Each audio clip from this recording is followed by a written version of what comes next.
kulanti ismaqal wanaagsan saaxiibayaal soo dhawaada casharada maalmahan aan soo gudbinay waxa hayeen casharo kooban runtii waxaan filayaa inaad si fiican oo waafiya aad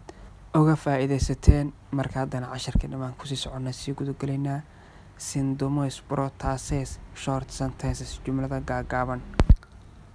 brebe nabaro ena bafsibono brebe nabaro ena bafsibono brebe nabaro ena bafsibono I have to take a painkiller oo inaan qaataa xanuun baabiye saaxiibayaal painkiller oo ka dhigan xanuun baabiye afgariga waxa lagu dhahaa bafsibono ereyga qaadasho af English waa take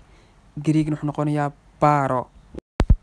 imiesto ine adinami imiesto ine adinami imiesto ine adinami his muscles are weak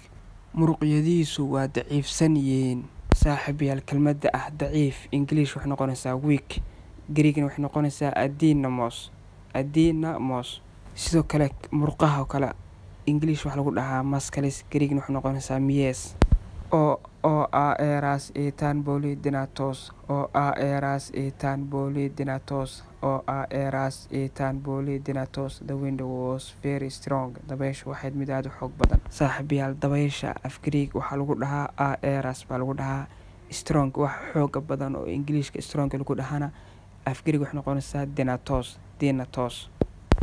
o khimonos in krios isten elada o khimonos in krios isten elada o khimonos in krios isten elada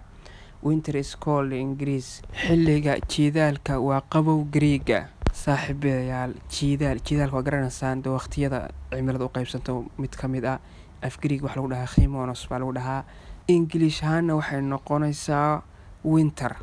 sidoo kale qabowga English waxa lagu dhahaa cold af Greek wuxuu noqonayaa krios